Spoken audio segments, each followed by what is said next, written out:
don't pay rent. I don't buy clothing. I don't let anyone into Frankie's stage play. You'll have to watch to the end to find out what that is. I'm going to share about 5 tips on things that I quit doing. Now, I know some of the things I've quit doing, and I know the way I'm seen as a nomad, living mostly full time in my van and taking long road trips is a bit, I don't know if you would call it eccentric. My alarm came on. You might call it quirky. I don't know what you would call it, but in me doing these things, I am living my authentic self, my authentic life, and in living my authentic life, I am taking a joy route. And so I invite you to watch this video because you may discover there are some things you need to stop doing, and it may not be the same things that I've quit doing, but you might need to quit doing these things before true joy can come into your life. So watch this video and let me share some things I've quit doing. By the way, I'm Frankie and the channel is Joy Route. It means live your best life, living your best life. I'm currently living my best life 1 minute, 1 mile, and 1 cup of light roast black coffee at a time. And I'm on a joy route, which simply means, as I've just said, live your best life. Let's find out some stuff that I quit doing. Thank you. I quit paying rent. I quit paying rent. Stop paying rent. I quit paying rent because if I would have continued to pay rent and also to take these long road trip sabbaticals, I would not have been able to do both. I would have had to choose between rent and travel. Rent or travel. Or I would have had to work so much that even if I chose travel, I would be so busy working and too exhausted to do it. So that's the reason why I quit paying rent. I thought I would eventually go back. When I initially became a nomad and slow motion, I thought I would go back to paying rent. But as I started to do more research about rent prices in the USA and across the globe going up, and salaries were remaining the same or not going up at all, I decided I would never, ever, ever, ever pay rent again. I quit paying rent. I quit using an alarm clock to wake up. I quit using an alarm clock to wake up. I like to wake up to the birds chirping. Now, my body has a natural alarm clock, meaning it knows what time it wants to get up. My body usually keeps me on a schedule. Whatever time my body has me waking up. When I was out west, my body had me waking up every single day at 6 a.m. I did not need an alarm clock, maybe because I wasn't going somewhere that I don't want to use the word hate, because hate uses up so much emotional and currency, but I wasn't going anywhere that I didn't like, so my body just used its natural alarm clock to wake me up. When I first arrived back in my home base of Ohio, I was getting up about 7 o'clock. Now I'm about 7:30. Every morning, my body gets me up like clockwork. Anytime I'm in my van or I'm near a window, I'm listening for birds to be chirping when I get up. I'm looking for a sunrise. My body naturally responds to its natural time clock when it wants to get up. And so I quit using an alarm clock. Number 2, I quit using an alarm clock. I quit TV. I stopped watching TV. I haven't owned a TV in 15 years. When I was in sticks and bricks, I hadn't owned a TV in 10 years. Now that I'm about 5 years into this slow mad travel, slow motion, I don't own a TV. I could get a TV in my van. I don't want a TV. I don't want to own a TV. How do I get my media fix, my TV fix, if you will? First, why did I quit TV? I quit TV because before there were all these streaming services that have creeped up and they cost as much as cable. I quit TV because cable had become way too expensive. So I eliminated it from my budget. Then I told myself, there's nothing on TV. I don't want to see TV. So I stopped watching TV. But I was still watching the news. The morning news, it came on 7, 5, 6, 7 a.m. Then it came on again, 11:30, 12. Then it came on again at 5 p.m., then 11 p.m. And every single story included bad news. There was a fire, there was a this, there was a that, there was a that. And I was sick of it. So I figured out a way, because it's important. I don't want a 24-hour news cycle, but you do need some news. I'm at this park. If there was a dangerous lion running around in this park, I would want the news to tell me. So I have ways to get my news fixed.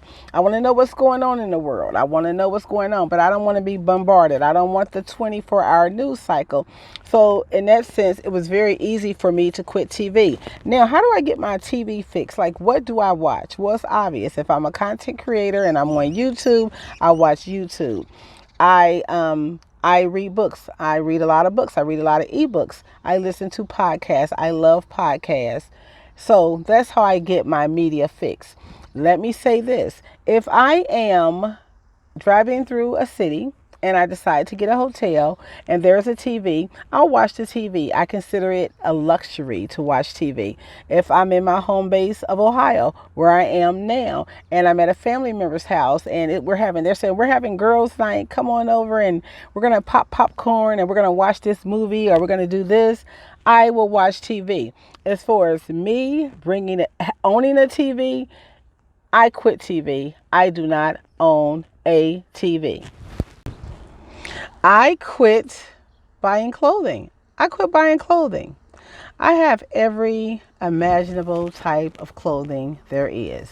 Even though I've given up 75% of my possessions, I still have some of every type of clothing. I have clothing that is modern. I have clothing that is vintage. I like vintage. I have clothing that is throwback. I have clothing that still leaves me with fond memories. But I've never been a person into designer clothing, except when I was a teenager in high school and you had to keep up with everybody else. So I wanted the latest designer clothing. As I became an adult, it was more important for me to be neat and clean. That is a message my grandmother who raised me taught me, because I used to always be wanting designer clothes as a teenager, and she would say it's not new if you wear it, because she would go to the thrift stores, and now we go to thrift stores, right? But I would say I don't want nothing from the thrift store. She would say, Frankie, it's only new the first time you wear it. After that, it becomes used, just like this stuff at the thrift store. And she would tell me, why do you want those designers? It's just, material things. You can have this nice shirt, these nice pair of shoes. They don't have to be designer, but they're still nice. And I'm like, but my mic is doing some weird. It's outside. It should be inside. Anyway, so that message that my grandmother, my beloved grandmother, put in my brain, that as long as you're neat and clean, you'll be fine. No matter what type of event I would be invited to in my home base, I would have something for the occasion in my storage or in my winter room. Now, let's say, for instance, I got invited to an all-white party from somebody who was in my inner circle, somebody I would let into Frankie's theater, right? And they invited me to an all-white party. I don't have all-white of anything. I don't have all-white skirt, pants, capris, shorts. I don't have an all-white top. I think it's going to overheat. Hello, Frankie. Frankie. Oh, this your voicemail? I'm so glad your voicemail is clear, girl. I've been trying to call. I done called you like 10 times. I done texted you like 10 times. I done went by your mama house, your daddy house. Girl, I need to talk to you. I need to talk to you. So I'm going to fill up your voicemail, even though you waiting on the call, an important call, and that's why you cleared out your voicemail. Let me tell you what I want to talk to you about. I want to talk to you about what so and so did. You know what they did? You know what so and so did? Click. What I stopped doing, y'all, was, and thank you, Parrot. Thank you for helping me reenact something, okay? What I stopped doing was I stopped taking phone calls. I stopped returning texts. The reason why I stopped doing it has very little, or I should say, the majority of the reasons why I stopped doing it, or the main reason why I stopped doing it, doesn't have anything to do with the other person. It has something more to do with me. Um, I don't want to share the story of how phone calls started to upset me because it was something very traumatic. I say I got PTS behind it, but I don't PTSD. But I don't want to share that personal story. But I'm not a person to let me start over. I'm going to start over. I'm going to start over. I'm a person, as much as I am a talkative person, when I'm in your face, I am very talkative, and especially if I'm fueled up, if I got a full gas tank, baby, I'm gonna talk your ear off, right? I'm an introvert. People find that hard to believe because people think, I don't know something. I don't even care. People think introverts are shy or they're not talkative. I do have some writer friends who are shy, who don't talk a lot. I'm not one of those people. I am not shy and I do talk a lot. But I also run out of gas. My gas tank may be like that of a big truck, a big trailer truck, right? And it holds a lot of gas. But when it's empty, that lady then went and rode her bike and came back, and I'm still in my van making videos talking, but I am about to go exercise. But anyway, my cup runneth over. So I have a large gas tank, right? It can hold as much gas as one of those big semi trucks that you see going down the road, right? That's me, a semi truck full of gas. But when that semi truck full of gas run out, baby, I don't have nothing else left for you. Or when something happens in my life, a personal situation, and I'm trying to work through it, my gas tank is empty. Or if I'm working on a project, writing is very difficult. And to make the kind of money that you should be making, it takes a lot of just quiet time, thinking, research. I've been writing for 30 years. This was before AI, okay? And so it's very competitive now with AI, with just new people coming on the scene. Is very competitive. You get put in a bunch where people want you to write for 5 cents, right? And I'm not a 5 cent writer, baby. No, I'm just kidding. And so it takes a lot of thinking. It uses a lot of brain power. It's something like no other profession, right? I don't know. It's same with content creators, but I speak as a writer. It takes a lot out of you when you put something out into the universe. When you hand it over to a client, you have just given birth. My niece just gave birth to a baby, right? You have just given birth to a project, and it takes a lot out of you, and it drains me. And so I have people who are very much extroverts, who I really, really enjoy and I really, really like. And they may work a job where they get off and they just want to talk and just kind of, a little gossip or just be friendly, tell you about their day. You're their friend, right? I've always made friends there. I'm sweating again, have my personal summer. I've always made friends very easily. And I know the reason is because I do as my grandmother taught me, who raised me, which is do unto others as I would have them do unto me. That doesn't mean they don't return my call, don't return their call. That doesn't mean that. It means that if you want to treat people with kindness and respect, and you want to be just a good person, so I'm a good person, and so I make a lot of friends, and a lot of people call me and text me, and I want to call people back, but sometimes I'm just not in that right kind of mood because of work, the writing stuff I'm doing, because of something personal. I communicate with words, with written words, not necessarily with spoken words. And so I don't call people back and I don't text them back. It doesn't mean these people who I've communicated with, who I call my friend, who I call my sister, who I call a family member. It doesn't mean because I haven't returns your call, it doesn't mean I don't love you. It doesn't mean because I've stopped talking to you that I don't still care about you. It doesn't mean I'm not going to return your phone call. I am going to return your phone call. I know how it feels. I know how it feels. I've called people before and they haven't called me back, but then they do call me back. So I know how it feels, but it ain't nothing personal. It's not nothing personal, but I've stopped returning phone calls. So, okay, charge it to my mind. What's going on in my mind and not my heart. The higher being knows my heart, and I'm being most sincere, so I don't return phone calls. Okay, you got it? Okay, I'm back. My phone overheated. I overheated. It's hot out here in this park, and I'm about to get out and walk. And so, let me get back to it, though. What else did I quit doing? This is the last one, and this is a big one. I quit letting everybody have a front row seat into my life. I quit. This is my theater, right? Just pretend all around me is my theater. I am the writer, the author of the play. I am good friends with the director. I am friends with all the actors in the play. And it's my play. I wrote this play.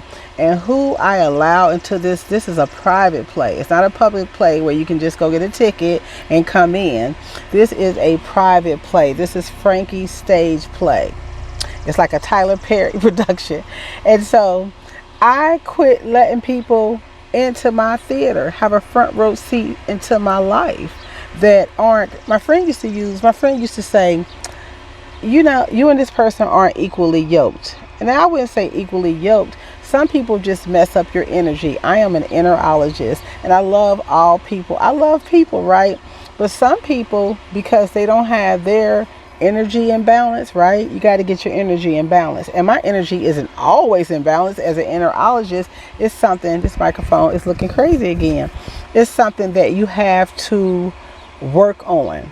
And I'm working on always having my energy, using my energy in 80% personal development, my entrepreneurship, love for my family and friends, and 20% messy. You can be messy in any way you want to be, whether it's celebrity gossip, whether it's whatever way you want to be messy. You can be messy, but only 20% of the time. The problem I have with some people as an innerologist is that they want to be messy 90% of the time and only devote 10% of their time to personal growth or something that makes this world a better place, right? And so because that's not a person, if your energy is 80-20 and 80 positive and 20 you get a little messy, and theirs is 10% personal growth and 90% messy, you can't come into you can't have a front seat in my stage, you know, and you may not want to, or you might, but what I do find, I got to do this every time I'm on camera, cough. What I do find is the people who are messy, who are miserable, they do want to come into you. They do want a front row seat. They want a front row seat into your life, into anybody's life that they can mess up or throw off their energy. But I've stopped doing that. Now, I may, for a minute, try to see if their energy gets in balance and try to, work with them, especially if it's somebody who I've liked over the years. They've been my friend over the years. But just like as we get older, our pH balance changes. I just burnt up. I used to never be a person that sweat, but now I'm getting older. I got personal summers. I got hot flashes. My pH balance in my body has changed. And that's how people are. People change. I've changed. People change. And when they change, something could be going on and makes their energy not aligned. They off, right? And so they want to come into your front room, and their energy is off. And then it just makes for your energy being off. And as an energiologist, I want to make sure people's energy is in balance. I don't want to deal with people whose energy is out of balance. And I can't help everybody. I can't save the world. So I don't let everybody I don't give everybody a front row seat. And yes, the messy people do want a front row seat. So there you have it. The things that I have quit, and for now, I'm better for it. Have I quit these things forever? I've quit them for the foreseeable future. How about you? What are some things you're doing that you might quit and might improve your life? You tell me. But most importantly, whatever you do and however you do it, take the joy route, which simply means live your best life. So there you have it, the things that I have quit, and for now, I'm better for it. Have I quit these things forever? I've quit them for the foreseeable future. How about you? What are some things you're doing that you might quit and might improve your life? You tell me. But most importantly, whatever you do and however you do it, take the joy route, which simply means live your best life.